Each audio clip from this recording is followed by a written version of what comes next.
from the chapter number 4 is monetary policy. First, initially we will see what do you mean by the monetary policy.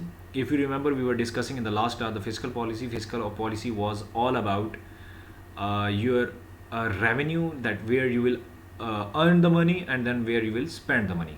Okay, spending and earning money of the government was known as fiscal policy. Here we are at monetary policy. Now, monetary policy, the government policy that control the money supply, availability and the cost of money in an economy in the order to attain the growth and stability, is usually conducted by the country's central bank and is usually used to maintain the price stability, low unemployment and economic growth. Every decision, every policy just to control the money supply, known as the monetary policy. Now, what do you mean by the money supply? Money supply is the total value of money available in an economy at a point of time.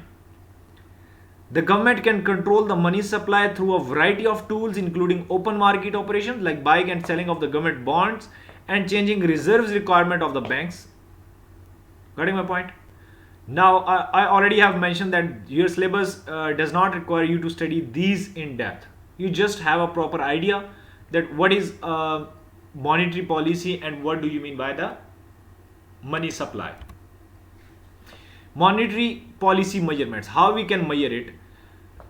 The interest rate in the cost of borrowing money. When a person borrows money from bank, she has to pay interest. Okay, so monthly or annually calculated on the amount she borrowed. Interest is also earned on the money deposited by individual in a bank. The interest on the borrowing is higher than the interest on a deposit, helping the banks to make a profit. Gets it? Then higher interest rate. Then there are two possibilities. The first one is a higher interest rate and the other one is lower interest rate. If you deposit the money in the banks, you have two possibilities. Okay, the first one is higher interest rate.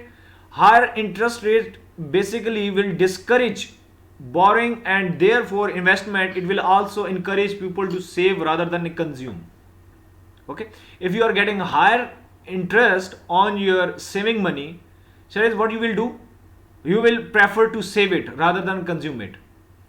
And if we talk about the lower interest rate, it will encourage borrowers and investment and encourage them to consume rather than save, because they are not getting enough interest on their savings.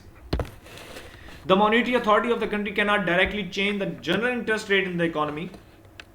Instead, it changes the interest rate of the borrowing between the central bank and the commercial banks, as well as the interest on its bonds and the securities. These will then influence the interest rate provided by the commercial banks on loans and deposits to individual and the businesses.